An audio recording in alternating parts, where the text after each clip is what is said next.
I'm now with Mick Angliss in the Pride of Paddock area. Good morning, Mick, and welcome to Race Retro 2025.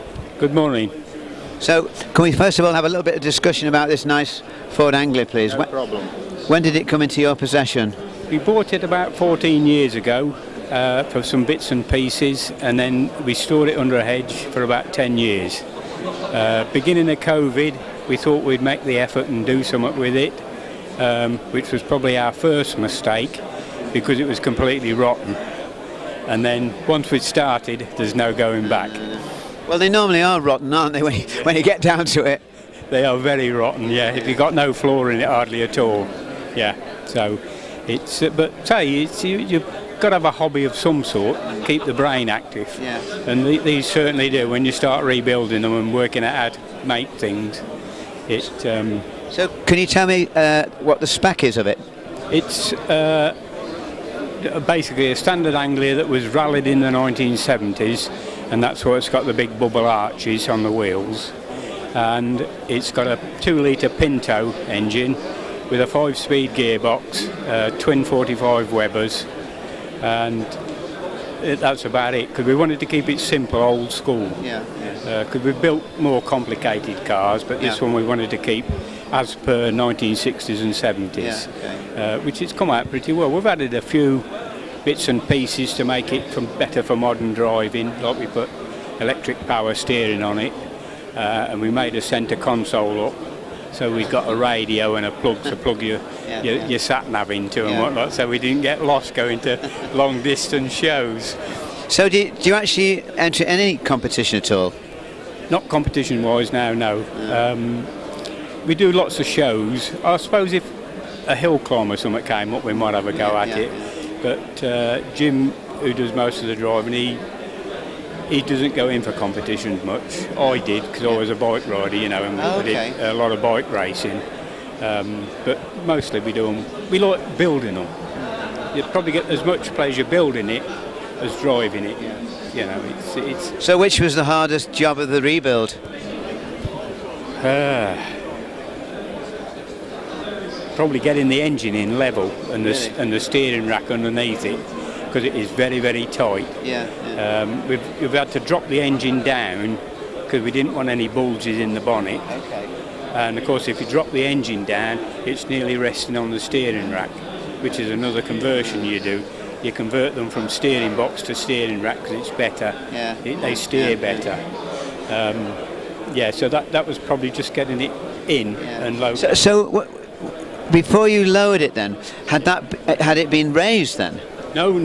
It had a 997 engine in it originally, just a little overhead valve one. And this was the sort of engine they fitted in the 60s and 70s to get more power.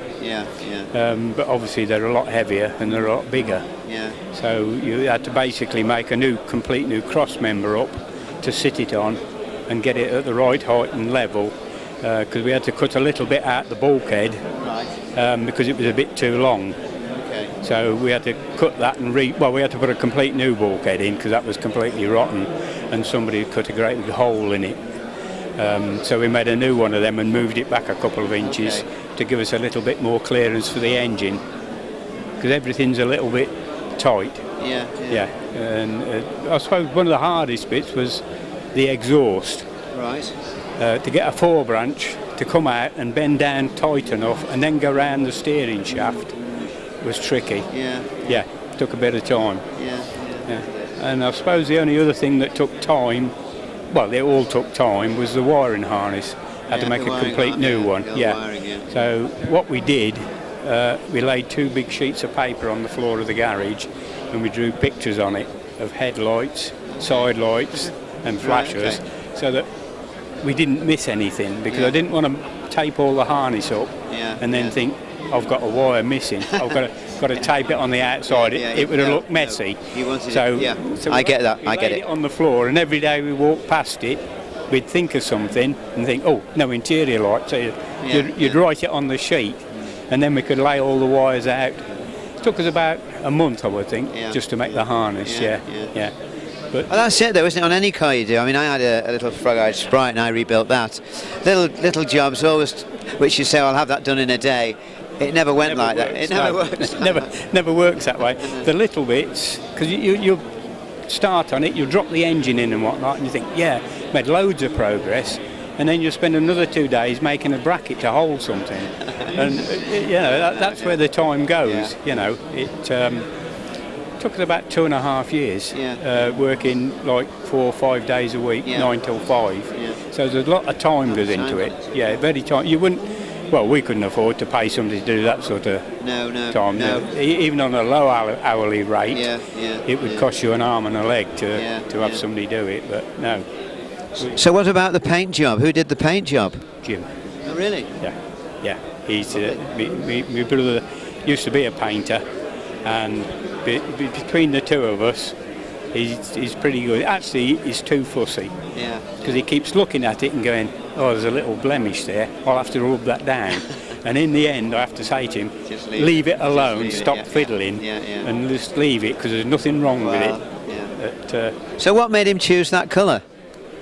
Because we'd got it. Oh, okay. We got some paint to repair an American motorhome many years ago. Right. And that was the colour it came in. Okay. And that actually turned out to be because it was a Ford motorhome, so it was a genuine Ford colour.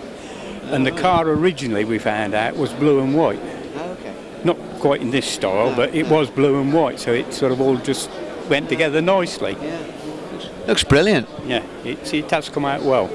I mean, I've got a bit of a soft spot for Anglias, because the first car I got, which my father bought me, was a Ford Anglia 105. But it was the 1200 Growler, you know, the three-bearing crankshaft. Yeah. Whereas the 997 was a 5, wasn't it? Yeah, much better.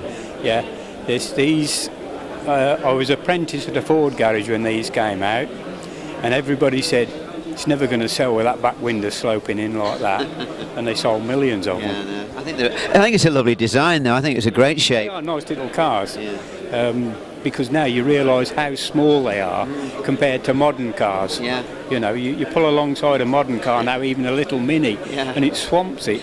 You know, you just realise how small. That's true, very true, that, No, but we are pleased with how it's turned out. But I went all over the country with my Anglia, you know, watching motorsport, and it was a little cracker. It's a great little car. Yeah, they've been used for everything, and they seem to do well at it. You know, they've just got the right sort of size and balance, and they're well designed, weren't they? Yeah, they were. They've come out really well, and we're really pleased with it. Well, thanks very much for the interview, and thank you for all the information. That's okay, no I appreciate it. Thank you. Okay.